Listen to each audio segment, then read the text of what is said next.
matter related to national security.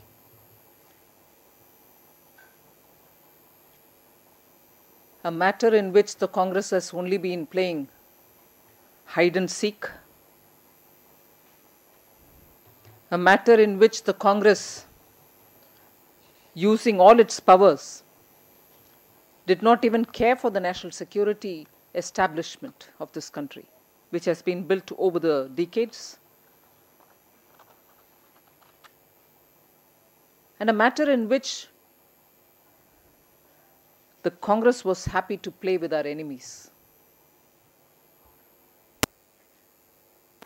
I'm referring to the latest developments in the Ishrat Jahan case, where it is now proved that the first affidavit too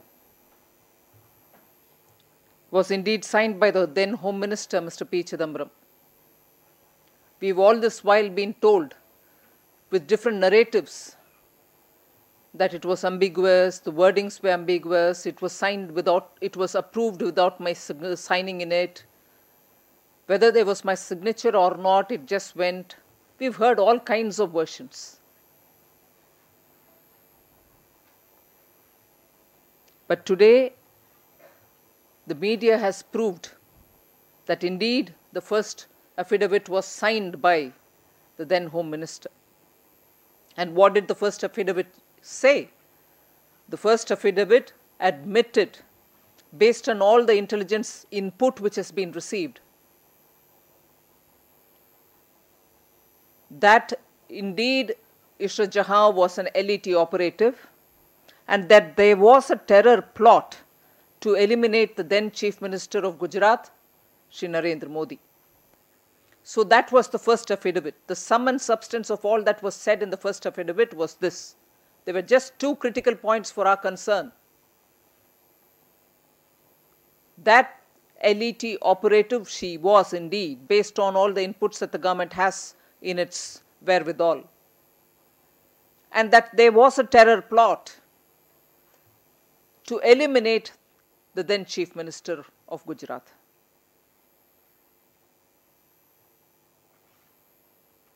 The second affidavit removes carefully all these submissions, the LET operative bit, the terror plot bit, and later we have been told that there was no need for the government to sit on judgment, this matter will be decided in the court. And therefore the second affidavit, to which there was never a dispute, whether it was signed, if it was not signed, there was never a dispute. P. Chidambaram admitted to signing the second affidavit. It is the first which has been questioned, which today, through the media, has been established that the first was also indeed signed by the then Home Minister. The second, nobody ever challenged whether it was signed. Even P. Chidambaram never denied signing the second. And the second removed those critical parts. That she was a LET operative was removed. That there was a terror plot was removed. And the justification which was given subsequently was, these are matters to be decided by the court. But what we are missing out here is the fact that both were affidavits. Both were affidavits, in other words, equal to saying under oath. Saying under oath, it might be signed by somebody today, the file. The affidavit may be signed by somebody today, some other affidavit could be signed by somebody else tomorrow, but the file have been cleared by the concerned minister, the Home Minister then. Affidavit 1 cleared by the Home Minister, Affidavit 2 cleared by the Home Minister. And both affidavits obviously can't be true. Either you're misleading the court by hiding some of the facts which are already available to you, or you're revealing some facts which may not be germane to the matter. So, the Home Minister then couldn't, representing his party, decided that he couldn't fight a political battle. He couldn't face, his party couldn't face a leader who was the chief minister of the state Gujarat. You do not even want to do justice to take care of any terror plot which may eliminate him. You want to underplay that. And later, now the Congress party spends its energies to divert the whole issue to say, oh, well, it was a fake encounter or a genuine encounter. That's subsequent. You have misled this country by filing 2 different affidavits on the same matter. And by eliminating all that you said in the first affidavit, so that it doesn't become a part of your second affidavit, in other words, under oath, went to the court to say 2 totally different things. You're misleading the court, you're misleading the people of India, you're clearly admitting that you cannot take this fight politically, so eliminate or allow to eliminate or encourage elimination of that leader who you're mortified to fight politically. You're just not going to be able to fight him politically. There we go, we do with everything possible in our hands to make sure that we make him appear as if he is against some sections, project it as if there's nothing at all, no terror against him, no threat against him. And this is the Home Minister of the country. And going by all this, the leader of the Congress party, the Vice President of the Congress party, all went about the town saying, oh my God, look at this. A young girl has been questioned. You knew she was an operative. You create a charade that Gujarat does something as though which was not in line with the intelligence information which was shared.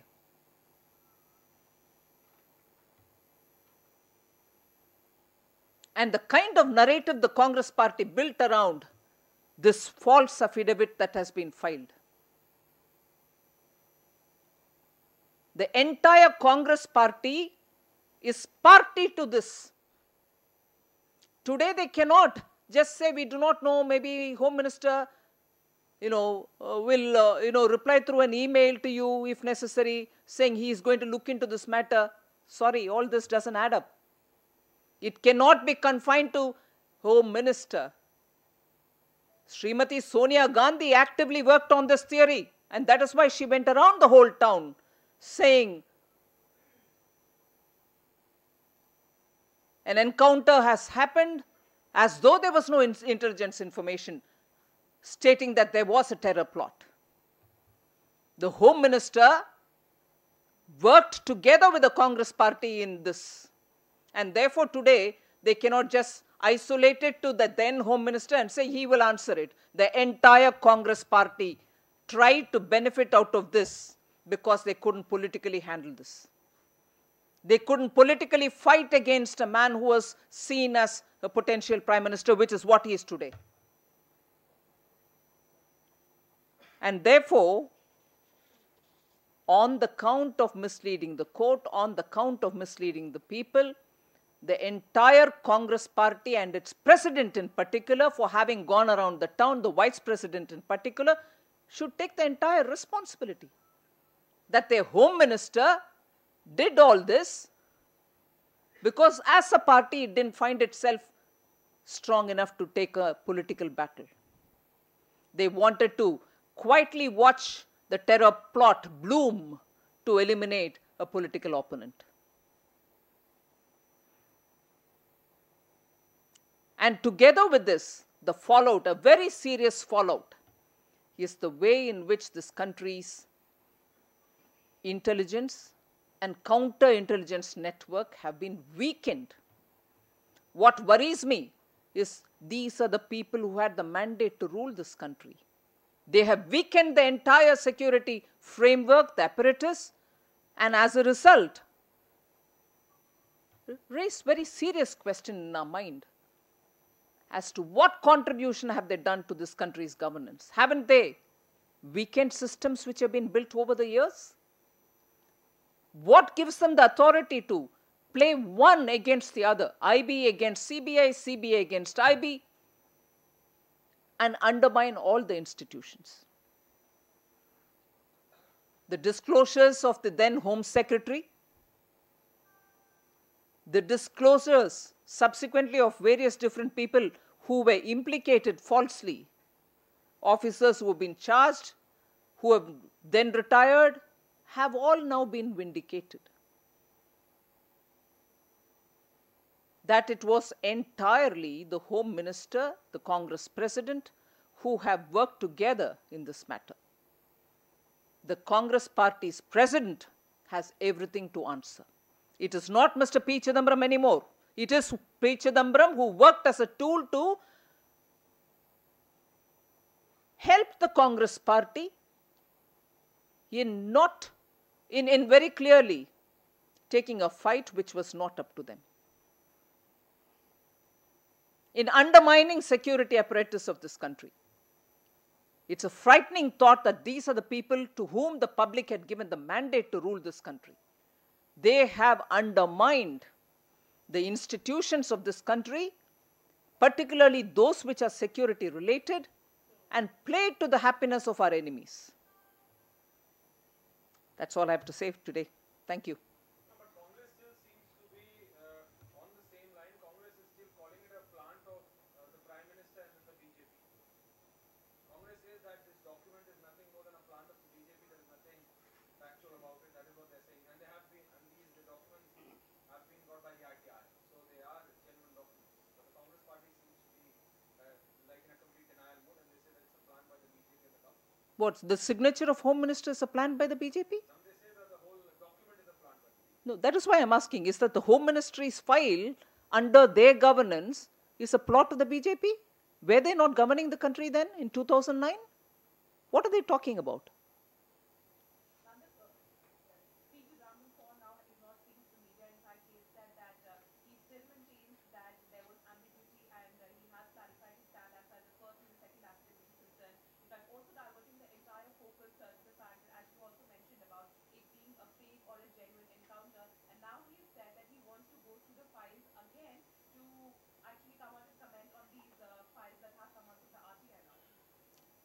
The encounter being fake or not is a matter which is already in the court, and that is subsequent. Can he say his signature is fake or not, first of all?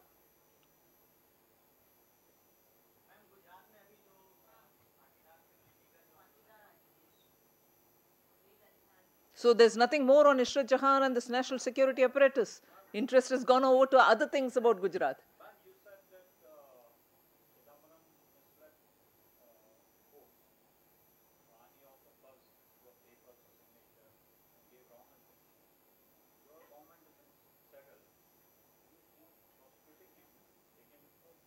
Well, let us see. Matter is in the court. The government is not the one. The matter is in the court. We are certainly saying that if there was a need to change the first and the second affidavit after the first affidavit, in both with his signature, which is now being very clearly established by a channel, it is for the Congress party to tell us, why did the Home Minister mislead the court? Because both the affidavits cannot be true at the same time. No, what I'm saying is to believe you that he has misled the court. Would your government take it to the logical conclusion and see that he is copy protected? Well, the matter is of an affidavit in the court. Let us see. Today is the first day we are responding to it. Ma'am, do you feel that there should be a Supreme Court monitored inquiry in the same after these latest documents or these latest revelations? What the government will say on this, we'll wait. Now I'm talking on behalf of the party. We'll certainly wait for developments. That, ma'am, during the prior revelations, we've seen the BJP urging the government that there should be a fresh inquiry in the same matter. We have seen in the last revelations after TK Pillai's interview to Times Now, we saw BJP stepping out and saying that yes, as a party we would urge the government to inquire this matter again. So would that be That's getting probably reinforced by more such revelations.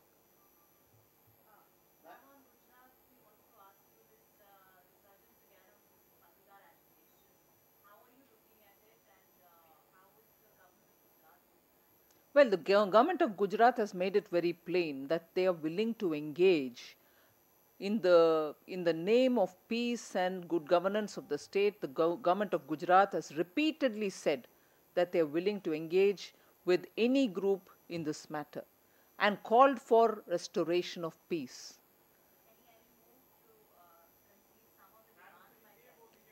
Well, but if there is an engagement, जी नहीं, गुजरात सरकार बार बार ये कहते आए, अभी भी यही कह रहे हैं कि वो सबसे बातचीत करने के लिए तैयार है और तुरंत शांति का माहौल बनाए रखने के लिए उनका रिक्वेस्ट है और ये भी कहें कि वो बात करने के लिए तैयार हैं. मैं इसीलिए मानती हूँ कि जिनको भी इस विषय में कुछ आपत्ति है वो सरकार से बात करें और गुजरात की डेवलपमेंट के लिए सरकार जब कोशिश करने के लिए तैयार है, बात करने के लिए तैयार है, वो मौका को उपयोग करना चाहिए. One minute. Commenting on the economic growth of the nation, RBI governor has day before yesterday commented that India is a one-eyed king among the blind growing economies. Will the party like to comment on it? Well, I may not be happy with the choice of his words, but I think whatever action is being taken by this government is showing results. FDI is improving, the inflow of FDI is improving. There are clear signs that manufacturing sector is reviving. Inflation is under control. The current account deficit is well under control, which the Reserve Bank governor himself is recognizing. And in an earlier statement, he had mentioned very clearly that India is on a cusp of a revolution. So with all this said, if only a different metaphor was used to say whatever he wanted to say, it would have gone down better.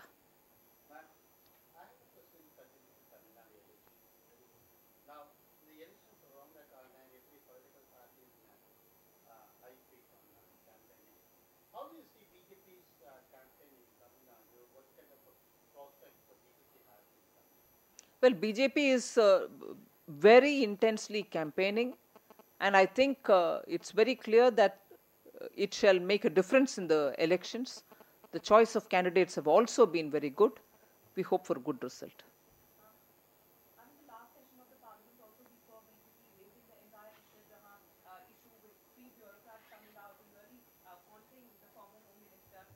That time also the Congress Party really did not have any defense. This time around, the Congress Party, at least till now, hasn't really come out with any proper defense as to the revelations that have come out today. Do you think that this is another issue that the BJP could raise? Because the Parliament session begins again next week, and will the BJP demand answers from the Congress? Undoubtedly, because this is not just a matter of Ishrat Jahan. It's a matter related to the national security. It's a matter related to how, even at the level of the Home Minister, documents of the government were being tweaked to the convenience of the party in power at that time, compromising probably the national security interests. And these are not smaller issues. We've been, since the matter came into the public domain, we've been talking about it consistently. And the more media is bringing out as revelations, it is only reinforcing the demands which BJP has been making from time to time. There has been definitely a Congress party-driven agenda, and that agenda is getting exposed. What is worrying is that the agenda extended even to undermining security institutions, intelligence and counter-intelligence apparatus of the country.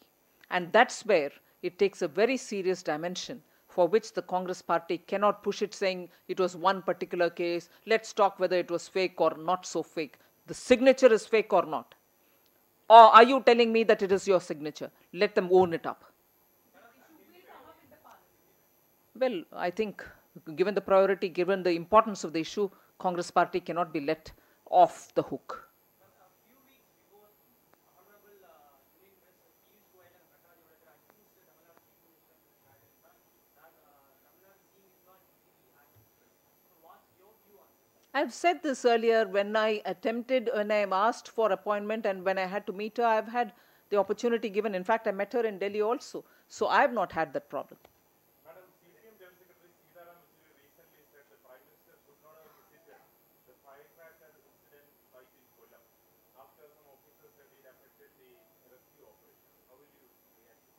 The Prime Minister went to the hospital. The Prime Minister went after cutting down on protocol. He said he doesn't want any fuss around him. He went there with burn specialists who will be of some help.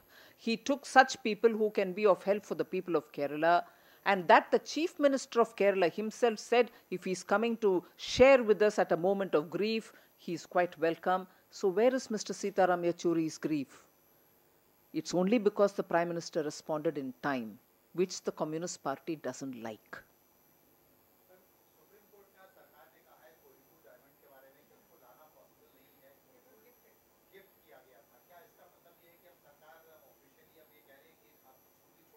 इस विषय के ऊपर मेरे पास जानकारी कुछ नहीं है. Sorry, I won't be able to respond to it.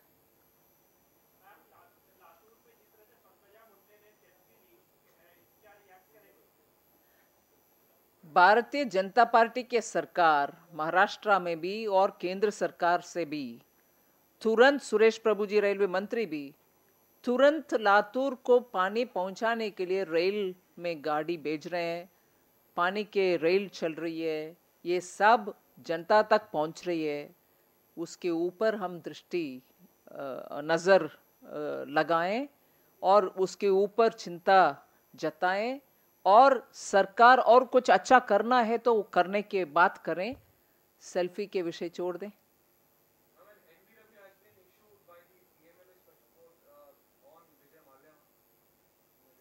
Action is being taken.